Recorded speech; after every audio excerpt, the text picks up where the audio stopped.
ഹിന്ദു സംസ്കാരത്തെക്കുറിച്ചും ഹിന്ദു പാരമ്പര്യത്തെക്കുറിച്ചും രാഹുൽ ഗാന്ധിക്ക് എന്തറിയാമെന്ന് ഹിന്ദു ഐക്യവേദി സംസ്ഥാന general secretary K P. Haridas.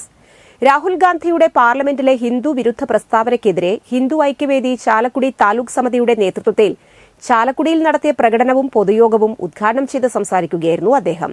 ഹിന്ദുക്കളെ അപമാനിച്ച രാഹുൽ ഗാന്ധി പ്രസ്താവന പിൻവലിച്ച് ഹിന്ദു സമൂഹത്തോട് മാപ്പ് പറയണമെന്നും മറ്റുള്ള ഏതെങ്കിലും മതത്തിനെ ഇങ്ങനെ വിമർശിക്കാൻ രാഹുൽ ഗാന്ധി തയ്യാറാകുമോ എന്നും രാഹുൽ ഗാന്ധിയുടെ തനി നിറമാണ് പുറത്തു വന്നിരിക്കുന്നതെന്നും വലിയ വില നൽകേണ്ടി വരുമെന്നും കെ.പി. ഹരിദാസ് കൂട്ടിച്ചേർത്തു.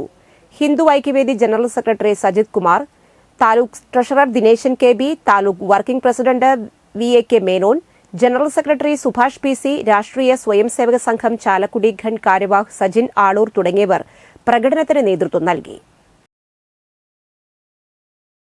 എന്നെ ഹിന്ദു എന്നല്ല വിളിക്കേണ്ടത്, കഴുത എന്നാണ് വിളിക്കേണ്ടത് എന്ന് പറഞ്ഞ മോത്തിലാൽ നെഹ്റുവിന്റെ ചെറുമകനായ രാഹുൽ ഗാന്ധിയിൽ നിന്ന് നമ്മളിതിലധികമൊന്നും പ്രതീക്ഷിക്കേണ്ട കാര്യമില്ല.